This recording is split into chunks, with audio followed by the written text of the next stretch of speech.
நம்ம எங்க செல்ல வேண்டும்? எங்க அதாவது அங்க எங்கடா? அங்கதான் அது காலையில உன்னுடைய வேலை, என்னுடைய வேலை அது கிடையாது. நண்பா ஐயா எப்படி தெரியுமா? எங்க போகணும் இப்போ? சகாதவனத்துல சென்று சாஸ்திரம் பார்க்க வேண்டும். ஆமா அப்படியே செல்லலாமா?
இப்பொழுது சகாதேவன் இருக்கிற அரண்மனை வந்து விட்டோம். அதனால இப்போ இந்த பாரத போர் நானே ஜெயபெற என்று சொல்லி நல்ல நாள் பார்த்து குறிப்பா எதிரியாக இருந்தாலும் என் மாமனுடைய ஜெயனுடைய மாமனை ஆள் ஆசனை கேட்டு வந்திருக்கிறோம். இருந்தாலும் அப்படியே சென்று சரி பார்ப்போம். பார்ப்போம் மூடி முக்காட்டு அப்படியா? ஆமாங்க. சரி போறவல்லவா?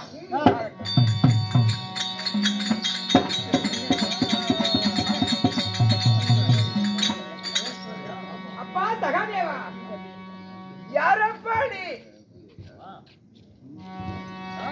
அங்க யாருமையா பிரபனாரே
காட்டுக்கொண்டு வருகிறாயே சன்னாட்சியா முடிவு காட்டுக்கொண்டு வருகிறாயே இல்ல மன்னவா யாரு நீ எந்த ஊரு எந்த தேசம் எனக்கு சொல்ல வேண்டும். ஐயா எனக்கு இங்க அபயம் அபயம் ஐயா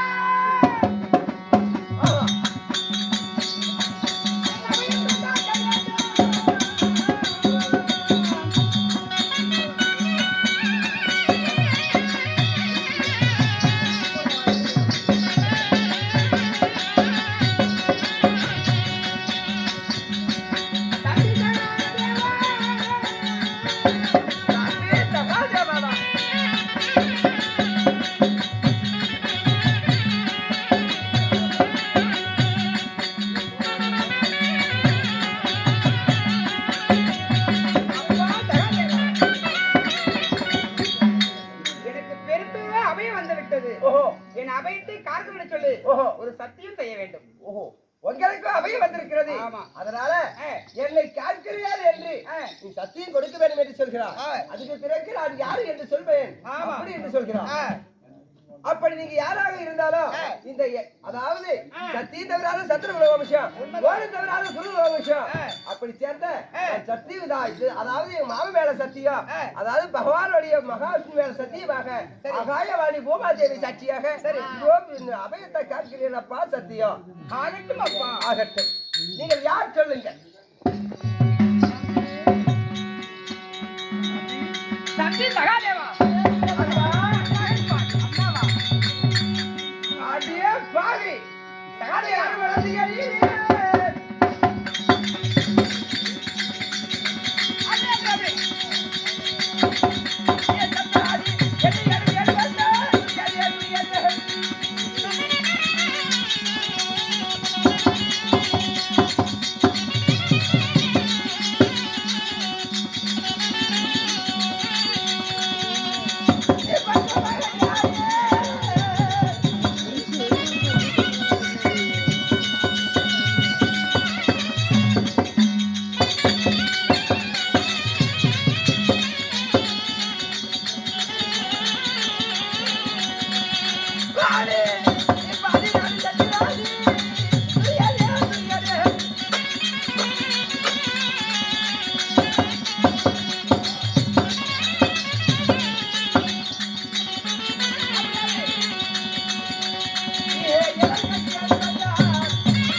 எங்களுக்கோ எதிரி நீ எங்களை தேடி செய்து கொண்டு இங்க வந்திருக்கிறாயே, காரணம் என்ன?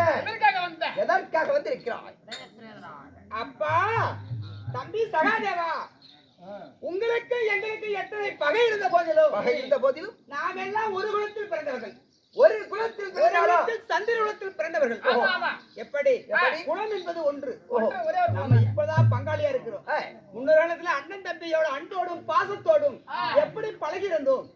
அதாவது யார் செய்த ஏதோ ஒரு காரணத்தினால இருவருக்கும் பகை ஏற்பட்டு விட்டது. எனக்கும் நானும் ஏதோ புத்தி கெட்டு போய் எல்லாம் செஞ்சு விட்டேன். இருந்தாலும் பாரத போர் என்று வந்து விட்டது. அதனால பாரத போர்ல யார் ஜெயம் பெற வேண்டும், நான் ஜெயம் பெற வேண்டும். நானே வெற்றி பெறுவதற்காக எனக்கு ஒரு நல்ல நாளை நியமித்து கொடுப்பதற்காக சாஸ்திரம் என்பது பொது அல்லவா? தெரியதா உன்னுடைய வேலை எல்லாம் எனக்கு. அதனால சாஸ்திரத்தை மறைமுகமாக வாங்கி சத்தியத்தை வாங்கி சாஸ்திரத்துல பெறலாம் என்று என்னிட மறைமுகமாக வந்திருக்கிறார். அதனால சாஸ்திரம் கட்டு போலான்னு வந்தேன். ஓஹோ, ஆமா. எப்ப உங்களுக்கு 10 வகையாளி 14 சத்ராதி. சரி, உங்களுக்கும் எங்களுக்கு எதிரி. உங்களுக்கு நான் எப்படி சாதகம் சொல்வேன்? சொல்ல முடியாது. சாதகம் என்பது எல்லாத்துக்கும் பொதுவாங்க. தம்பி சகாதேவா, சாஸ்திரம் என்பது பொதுவானது. உங்களுக்கு வேறு எதிரிக்கு வேறு நண்பருக்கு வேறு கிடையாது. யாரு பார்த்தாலும் சாஸ்திரம் பொதுக்குரியது. சாஸ்திரம் என்பது பொதுவே. எதிராளியா இருந்தாலும் சரியே, வகையாளியா இருந்தாலும் சரியே, சாஸ்திரம் என்பது பொதுவே.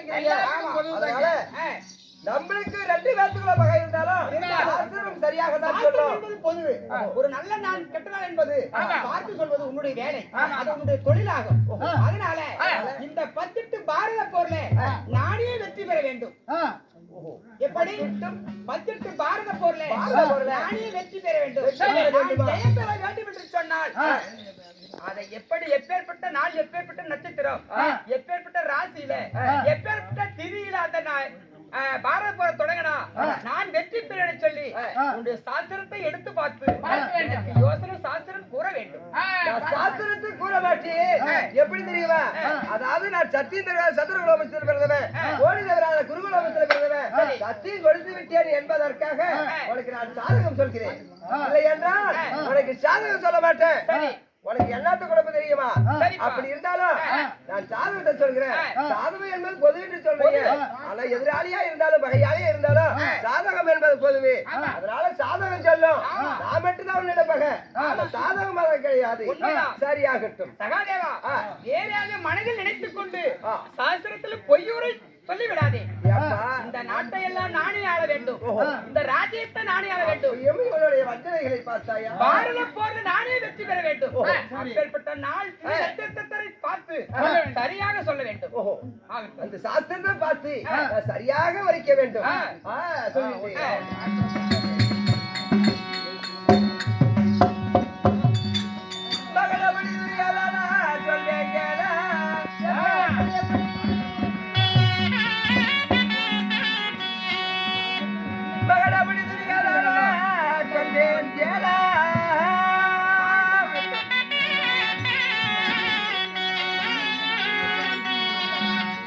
Darmana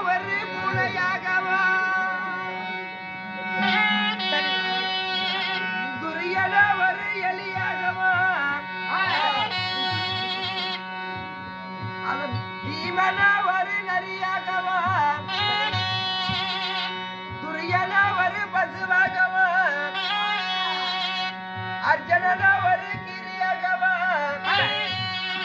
துரியன ஒரு சர்ப்பமாகவா சகல சகா தேவர்கள் இவர்களா ஒரு கழுகாகவா நீங்களாம் ஒரு கோழி குஞ்சியாக இருக்கிறது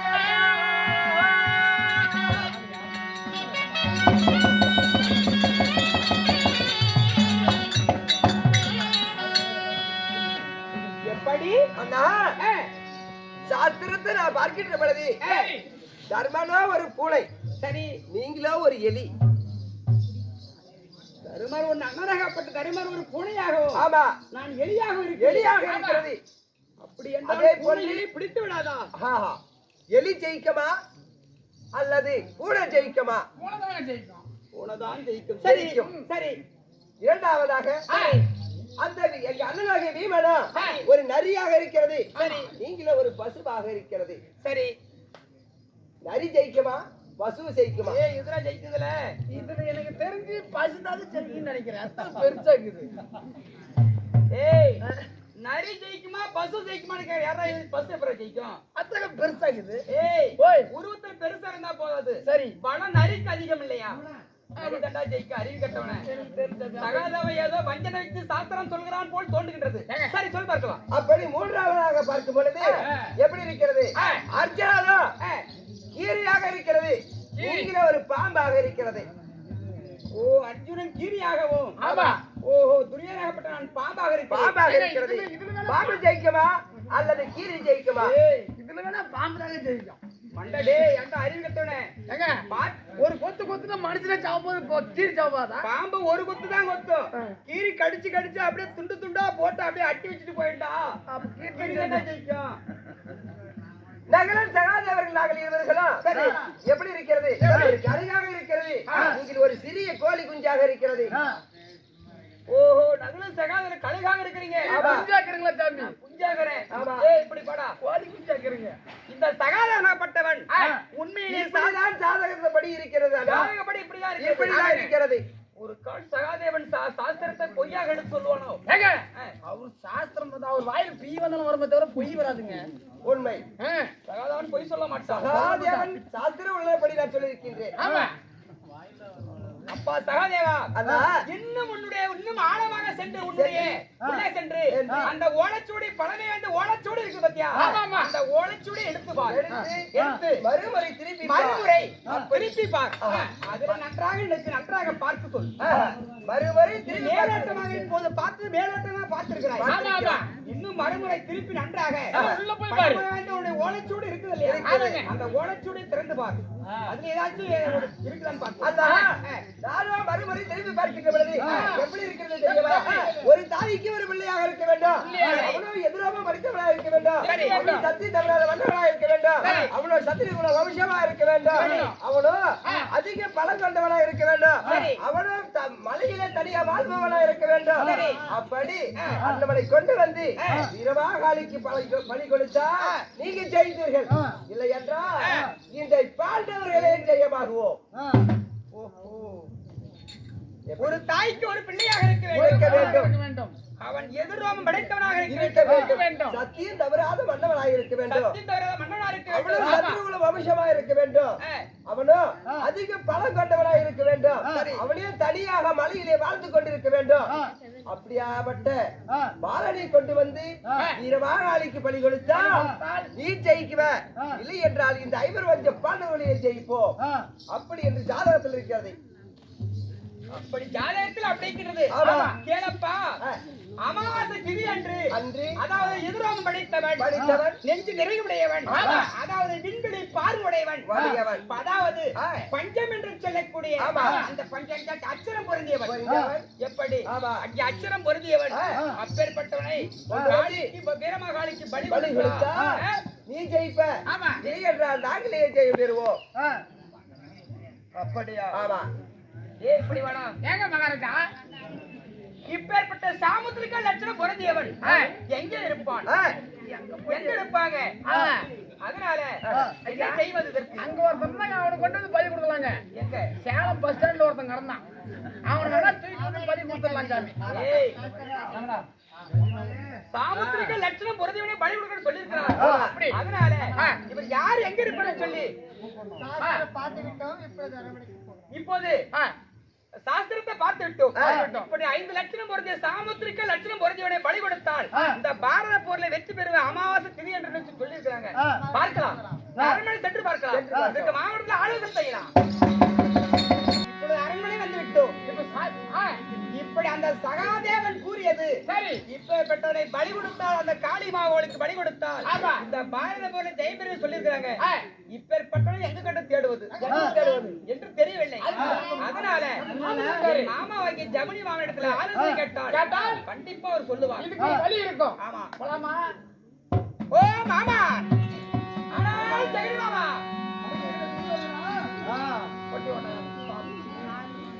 எப்படி தெரியுமா? தங்கள் ஆலோசனை பிரகாரமே, அதாவது சகாயத்துல சென்று நான் சாஸ்திரம் கேட்டேன். அப்படி கேட்கின்ற பொழுது அதாவது ஒரு தாய்க்கு பிரதமரா இருக்க வேண்டும், தலைக்கு மொழியா இருக்க வேண்டும், எதிராக படைத்தவனா இருக்க வேண்டும். அப்பேற்பட்டவனை கொண்டு வந்து வீரமாகாளிக்கு பலி கொடுத்தால் நிச்சயமாக பாரத போர்ல ஜெயிப்பேன் என்று சொல்லி அதாவது சகாதேவன் சாஸ்திரம் கூறுகிறார். அப்பேற்பட்டவன் எங்க இருப்பான், யார் ஒன்று எனக்கு தெரியவில்லை. நான் எங்கே போவது? வாய்ப்பால் புரியாத புலிப்பால் குடித்தவன், எதிர்த்து ஏழு நாமம் கொண்டவன், 32 லட்சம் பொருந்தியவன். பலி கொடுத்தால் நீங்க தெரிவிப்பீங்க.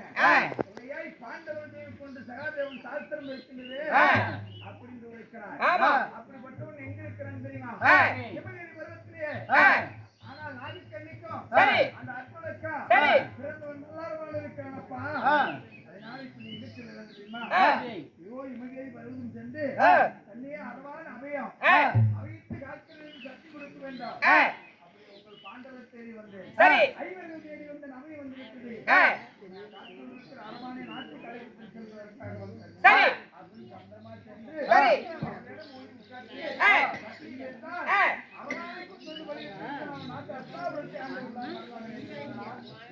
மாமா, அப்படி எதிரி என்று எதிரி மகளிடத்தில் சென்றால் நிச்சயமாக அவன் நம்முடைய என்னை ஏற்றுக்கொள்வானா? அவன் நிச்சயமாக களமணிக்கு வருவானா?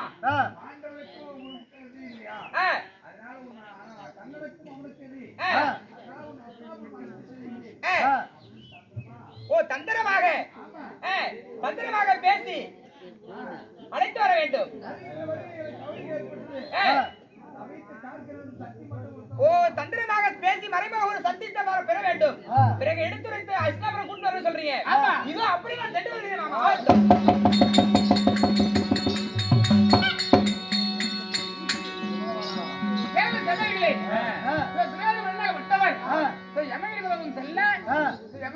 ஆண்டு வரக்கூடிய